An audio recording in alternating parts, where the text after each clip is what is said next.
जय हनुमान जय शनिदेव। भक्तों, आज आपकी सभी मुरादें तुरंत पूर्ण होने वाली है, क्योंकि आज शनिवार के दिन जो भक्त हनुमान जी के मंत्र का जाप करता है अथवा श्री हनुमान चालीसा का पाठ करता है, उससे हनुमान जी शीघ्र ही प्रसन्न हो जाते हैं। भक्तों, आज आपकी जो भी मनोकामना है उसे हनुमान जी तुरंत पूर्ण करेंगे, क्योंकि कहा जाता है जो भक्त शनिवार के दिन शनिदेव से पहले हनुमान जी की पूजा अर्चना करता है उससे शनिदेव तुरंत ही प्रसन्न हो जाते हैं। इसीलिए भक्तों, आज आप हनुमान जी के मंत्र का अथवा हनुमान चालीसा का पाठ करिए। दोस्तों, अगर आप किसी कारणवश हनुमान मंत्र का जाप नहीं कर सकते हैं तो हम आपके लिए हनुमान जी के मंत्र का जाप कर रहे हैं। आपको करना बस यह है कि आपको अपने मोबाइल में चलाकर इस मंत्र को छोड़ देना है, चाहे घर हो, ऑफिस हो, कहीं भी हो। आपके कानों पे यह मंत्र सिर्फ सुनने मात्र से भी हनुमान जी आप पर प्रसन्न होंगे और आपको आपके मन इच्छा अनुसार धन दौलत का आशीर्वाद देंगे। इसलिए भक्तों, देर ना करते हुए हमारे साथ हनुमान जी के इस पावरफुल मंत्र का स्मरण करिए। लेकिन उससे पहले अगर आपने अभी तक हमारे चैनल को सब्सक्राइब नहीं किया है तो तुरंत कर लीजिए और वीडियो को लाइक जरूर कीजिए। और हाँ भक्तों, कमेंट बॉक्स में जय शनिदेव जय हनुमान जरूर लिखिए, ताकि आपकी मनोकामना हनुमान जी तक और श्री शनिदेव जी तक तुरंत पहुँचे और उनका आशीर्वाद आप पर तुरंत ही बरसने लगे। तो चलिए मित्रों, हमारे साथ इस मंत्र का स्मरण कीजिए, लेकिन ध्यान रखिए कि मंत्र आपको पूरे 108 बार के लिए ही स्मरण करना है। अगर आपने इसका आधा अधूरा जाप किया या सुना तो फिर आपको इसका कोई भी लाभ नहीं मिलेगा। एक बार प्रेम से बोलिए जय श्री राम जय हनुमान। मनोजवं मारुततुल्यवेगं जितेन्द्रियं बुद्धिमतां वरिष्ठं वातात्मजं वानरयूथं मुख्यं श्रीरामदूतं शरणं प्रपद्ये। मनोजवं मारुततुल्यवेगं जितेन्द्रियं बुद्धिमतां वरिष्ठं वातात्मजं वानरयूथं मुख्यं श्रीरामदूतं शरणं प्रपद्ये। मनोजवं मारुततुल्यवेगं जितेन्द्रियं बुद्धिमतां वरिष्ठं वातात्मजं वानरयूथं मुख्यं श्रीरामदूतं शरणं प्रपद्ये। मनोजवं मारुततुल्यवेगं जितेन्द्रियं बुद्धिमतां वरिष्ठं वातात्मजं वानरयूथं मुख्यं श्रीरामदूतं शरणं प्रपद्ये। मनोजवं मारुततुल्यवेगं जितेन्द्रियं बुद्धिमतां वरिष्ठं वातात्मजं वानरयूथं मुख्यं श्रीरामदूतं शरणं प्रपद्ये। मनोजवं मारुततुल्यवेगं जितेन्द्रियं बुद्धिमतां वरिष्ठं वातात्मजं वानरयूथं मुख्यं श्रीरामदूतं शरणं प्रपद्ये। मनोजवं मारुततुल्यवेगं जितेन्द्रियं बुद्धिमतां वरिष्ठं वातात्मजं वानरयूथं मुख्यं श्रीरामदूतं शरणं प्रपद्ये। मनोजवं मारुततुल्यवेगं जितेन्द्रियं बुद्धिमतां वरिष्ठं वातात्मजं वानरयूथं मुख्यं श्रीरामदूतं शरणं प्रपद्ये।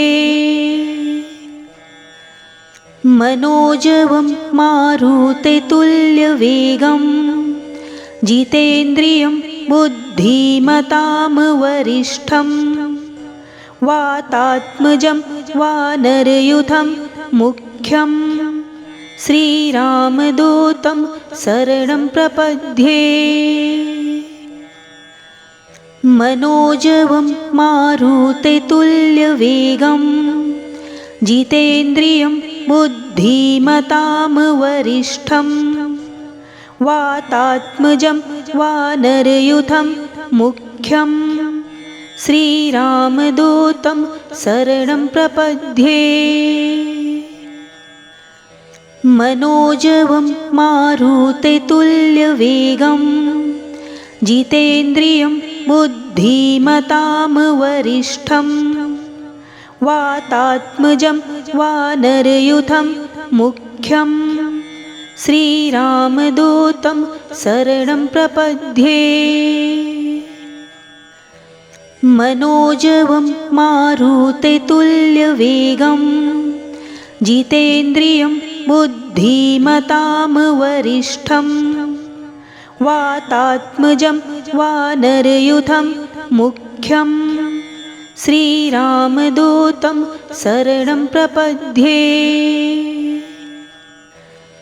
मनोजवं मारुततुल्यवेगं जितेन्द्रियं बुद्धिमतां वरिष्ठं वातात्मजं वानरयूथं मुख्यं श्रीरामदूतं शरणं प्रपद्ये। मनोजवं मारुततुल्यवेगं जितेन्द्रियं बुद्धिमतां वरिष्ठं वातात्मजं वानरयूथं मुख्यं श्रीरामदूतं शरणं प्रपद्ये। मनोजवं मारुततुल्यवेगं जितेन्द्रियं बुद्धिमतां वरिष्ठं वातात्मजं वानरयूथं मुख्यं श्रीरामदूतं शरणं प्रपद्ये।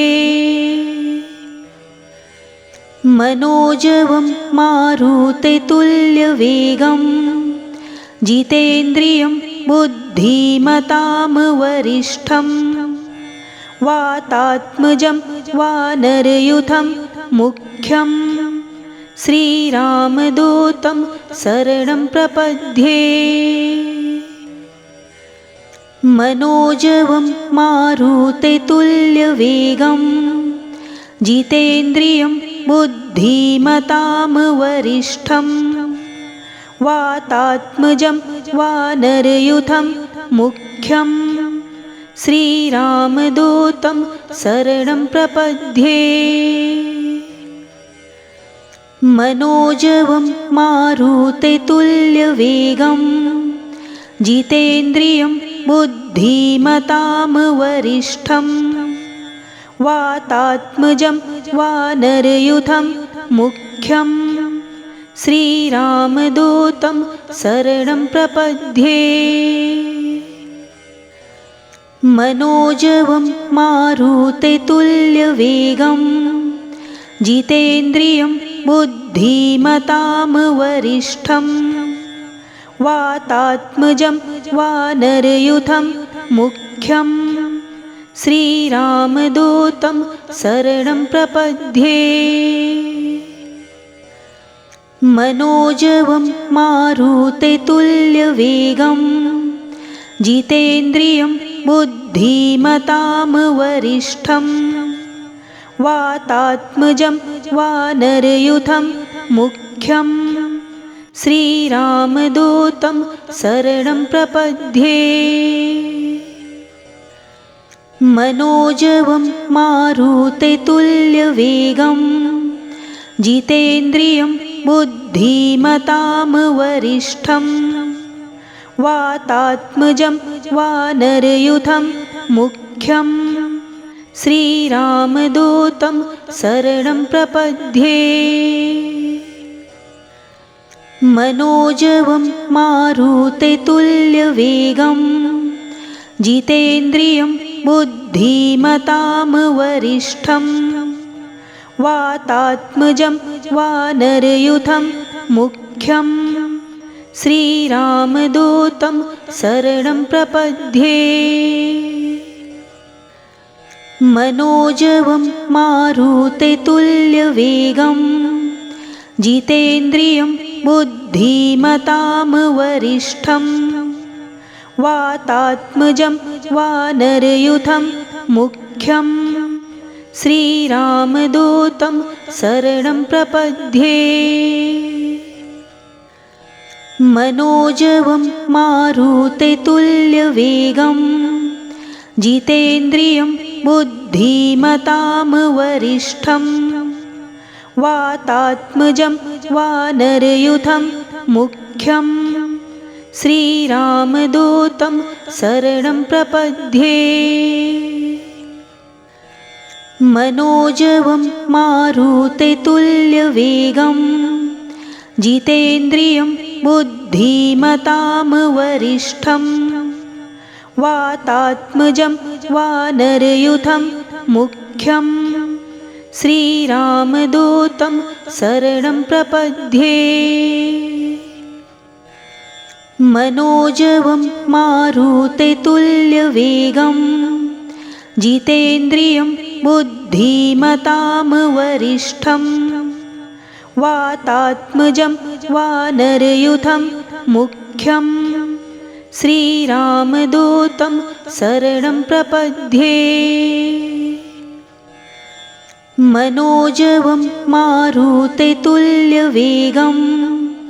जितेन्द्रियं बुद्धिमतां वरिष्ठं वातात्मजं वानरयूथं मुख्यं श्रीरामदूतं शरणं प्रपद्ये।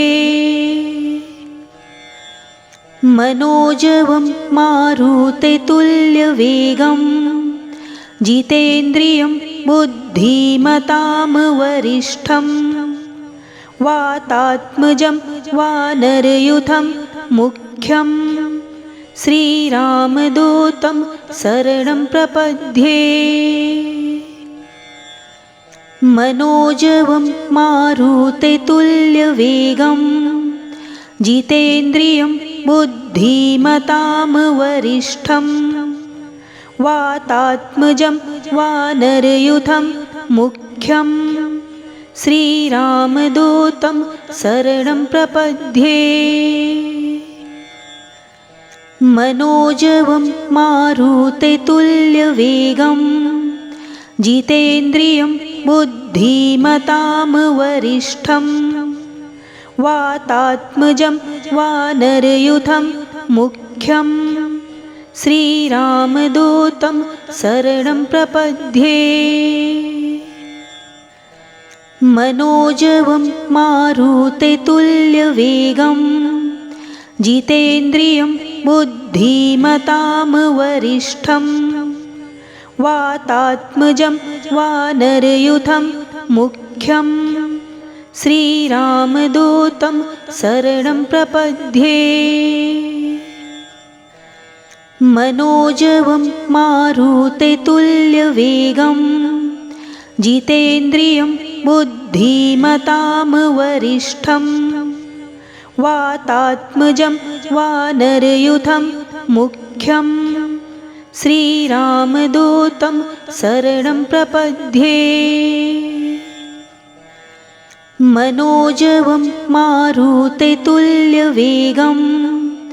जितेन्द्रियं बुद्धिमतां वरिष्ठं वातात्मजं वानरयूथं मुख्यं श्रीरामदूतं शरणं प्रपद्ये। मनोजवं मारुततुल्यवेगं जितेन्द्रियं बुद्धिमतां वरिष्ठं वातात्मजं वानरयूथं मुख्यं श्रीरामदूतं शरणं प्रपद्ये। मनोजवं मारुततुल्यवेगं जितेन्द्रियं बुद्धिमतां वरिष्ठं वातात्मजं वानरयूथं मुख्यं श्रीरामदूतं शरणं प्रपद्ये। मनोजवं मारुततुल्यवेगं जितेन्द्रियं बुद्धिमतां वरिष्ठं वातात्मजं वानरयूथं मुख्यं श्रीरामदूतं शरणं प्रपद्ये। मनोजवं मारुततुल्यवेगं जितेन्द्रियं बुद्धिमतां वरिष्ठं वातात्मजं वानरयूथं मुख्यं श्रीरामदूतं शरणं प्रपद्ये। मनोजवं मारुततुल्यवेगं जितेन्द्रियं बुद्धिमतां वरिष्ठं वातात्मजं वानरयूथं मुख्यं श्रीरामदूतं शरणं प्रपद्ये। मनोजवं मारुततुल्यवेगं जितेन्द्रियं बुद्धिमतां वरिष्ठं वातात्मजं वानरयूथं मुख्यं श्रीरामदूतं शरणं प्रपद्ये। मनोजवं मारुततुल्यवेगं जितेन्द्रियं बुद्धिमतां वरिष्ठं वातात्मजं वानरयूथं मुख्यं श्रीरामदूतं शरणं प्रपद्ये। मनोजवं मारुततुल्यवेगं जितेन्द्रियं बुद्धिमतां वरिष्ठं वातात्मजं वानरयूथं मुख्यं श्रीरामदूतं शरणं प्रपद्ये। मनोजवं मारुततुल्यवेगं जितेन्द्रियं बुद्धिमतां वरिष्ठं वातात्मजं वानरयूथं मुख्यं श्रीरामदूतं शरणं प्रपद्ये। मनोजवं मारुततुल्यवेगं जितेन्द्रियं बुद्धिमतां वरिष्ठं वातात्मजं वानरयूथं मुख्यं श्रीरामदूतं शरणं प्रपद्ये। मनोजवं मारुततुल्यवेगं